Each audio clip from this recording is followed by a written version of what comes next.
Good morning, everybody. Happy Tuesday. Have you finished that morning routine?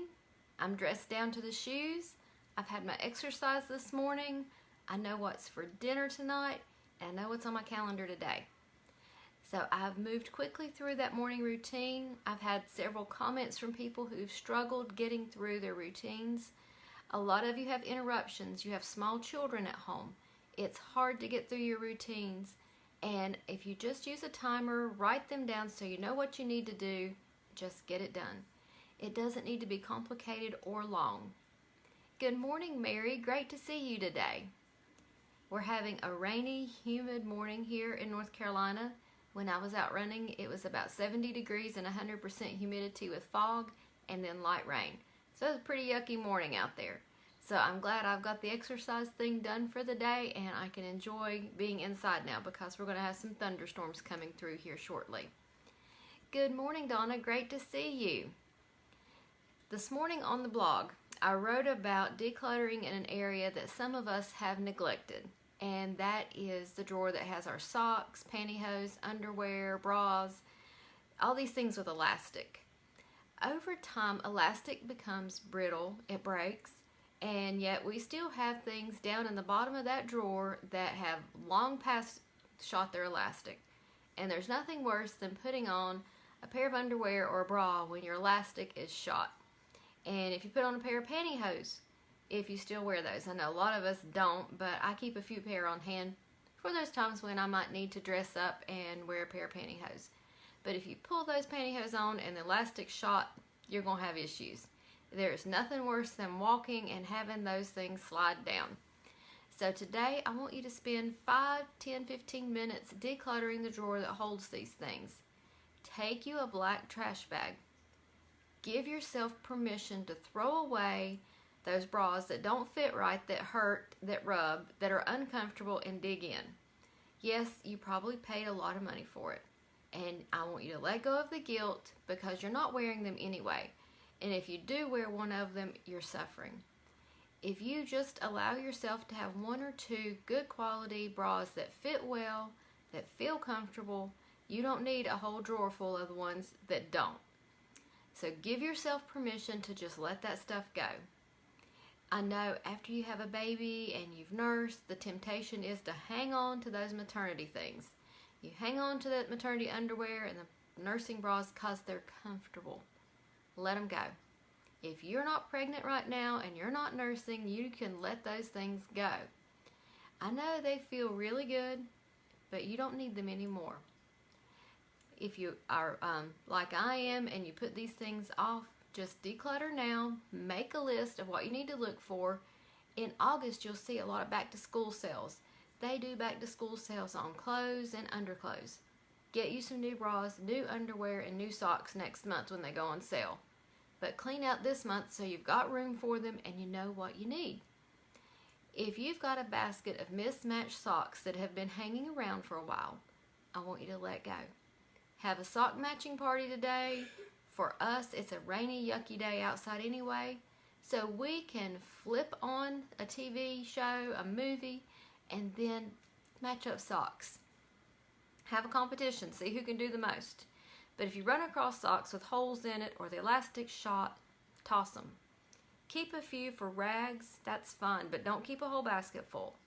But get through those socks. Look in your sock drawer. What socks do you have in there that you haven't worn in years? I guarantee you've got some in there that are that old. Because I run, I go through socks a little more than most people do because I'm putting a lot of miles on my socks. So I'm decluttering socks continually as they wear out. I don't try to stretch them out and get more life out of them because they slide down in your shoes, they cause blisters, and they're not comfortable. So work on those drawers today that hold those things that are taking up space that you're not really wearing. Good morning, Charlotte. She says it feels good waking up in a clean bedroom. It really does. I've had comments from people who cleaned out under their bed yesterday and got that zone mission done. And today's zone mission is a pretty easy one, really. It's one of those things that you hold back on because you don't want to let go of these things even though you're not wearing them. They're not really doing you any good. If you've got kids at home, have them go check the drawer that holds their underclothes too. bring you the underclothes that don't fit or that they don't wear. And start thinning out how much stuff you have, and then work on the list for next month for your back to school sales that you know are coming, because we all see them. Different states do different things in August with tax-free holidays where you don't pay taxes on clothes, and stores do sales. So take advantage of that and get new socks and new underclothes for those in the family who need it. And let's let go of these things that are just hanging out that we're not using. Your home blessing today is to dust and vacuum. That's a quick dust and a quick vacuum. Get that vacuum cleaner out and hit the high traffic areas. Involve the kids, have them help you. But don't move furniture around to do this. Vacuum around things. When you do your zone missions, then you can move furniture. Same thing with dusting. Dust around the things on your flat surfaces, and then when we do our zone missions, you'll dust and move things off of them and reorganize. Deborah says she read an article that socks should be folded in half after washing. Putting them in a ball wears out the elastic. I think that's probably a very good thing to do. I do notice that it can wear it out, and whenever I clean out socks that are really old, I can tell that the sock on the outside, if it was folded and into a ball, has been stretched out more than what's on the inside. And the other issue that I've encountered, because being in the South with this high humidity in the summer, it's hard to get socks completely dry. So if you're folding them and wadding them into a ball, that inner part is not getting air and getting dried out either. So you can cause some mold and mildew to actually grow in the socks too, because they're not completely dry. Those of you in dry climates, you may not have that experience, but I can say living in the South, it is hard in the summer to get everything dry completely, because even using a dryer, it's pulling in that moisture air, and it's hard to get everything dry. Crystal says, dusting hates me and I loathe dusting, so the kids help with that. That's a good way to do it. I can dust with my feather duster because it holds the dust to those ostrich feathers for the fly lady. But what I have problems with is if I take it outside to shake it out, if I breathe that in, I immediately have an allergic reaction.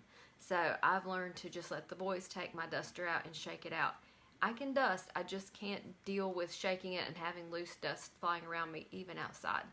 So that's one of the things that the boys help me with too, is getting that duster cleaned out and ready for the next round. I want you guys to have a fantastic day. Go do that zone mission really quickly and get your home blessings done. When we get to Friday, we want to have a nice way to coast into the weekend, and we don't want to be worried about doing these little projects. I'll be back in the morning. I'm enjoying our Bible school at church this week, but it is making my week a little bit busier, so I'm trying to get all my stuff done during the day. So I'm having fun at Bible school at night with the kids. So I'll talk to you guys in the morning.